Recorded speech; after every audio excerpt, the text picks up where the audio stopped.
దేవాదాయ శాఖ కమిషనర్ విజయవాడ ఆదేశాల మేరకు లడ్డు ప్రసాద తయారీలో ప్రామాణికత లక్ష్యంగా డెమో నిర్వహించిన సింహాచలం ఈవో త్రినాథరావు. ఈ లడ్డు ప్రసాదం అన్నది మనం తయారు చేసి భక్తులకి వితరించడం జరుగుతుందండి.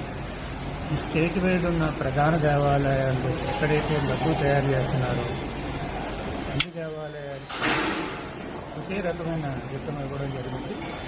అదేంటంటే దుర్గ టెంపుల్లో చేస్తున్న దిట్టం ప్రకారం చేయడం కమిషనర్ గారు ఉత్తర్వులు ఇవ్వడం జరుగుతుంది. ఆ విధంగానే ఇప్పుడు చేయడం జరుగుతుందండి. మళ్ళీ ఇంకా ఏదైనా ఇంప్రూవ్మెంట్ చేయాలి అన్న ఆలోచనతో కమిషనర్ గారు కొత్తగా ఇచ్చిన ఉత్తర్వుల ప్రకారం అన్ని ప్రధాన దేవాలయాలు ఏదైతే లడ్డు తయారు చేస్తున్నారో అన్ని దేవాలయాలు కూడా మళ్ళీ ఇక్కడ ట్రయల్ రన్ చేయడం జరుగుతుంది. 3 పాకాలు తీసి ఏదైతే వాళ్ళు 6 కేజీలు నెయ్యి ఇచ్చున్నారో 6 కేజీలు నెయ్యి, 20 కేజీలు పంచదార, అలాగే 10 కేజీలు శనగపిండి, అందులో ఇంకా మిగిలిన ఇంటిగ్రేడియంట్ ఏదైతే జీడిపప్పు, కిస్మిస్, పచ్చికర్పూరం అది ఏదైతే ఉన్నాయో ఇలాచి అన్నీ వేసి మనం ఒక పాకంగా తయారు చేయడం జరుగుతుంది. ఆదేశాల ప్రకారం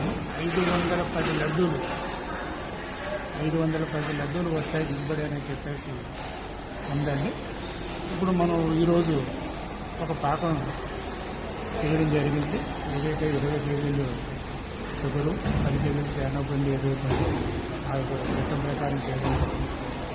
మనం ఫస్ట్ చేసిన దానికి 9 కేజీల 330 గ్రాములు నెయ్యి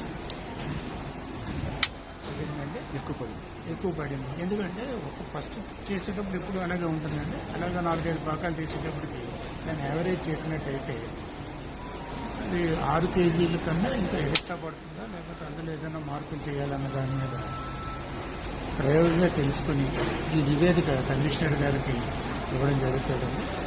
ఈ ప్రధాన దేవాలయాలు అన్ని రిపోర్టులు పరిగణలోకి తీసుకుని కన్సల్టేట్గా ఒక దిట్టమన్నది నిర్ణయించడం జరుగుతుంది. అందులో భాగంగానే ఈరోజు మనం లడ్డు ప్రిపరేషన్ చేయడం జరుగుతుంది. బీహార్ కూడా ఏమవుతుంది?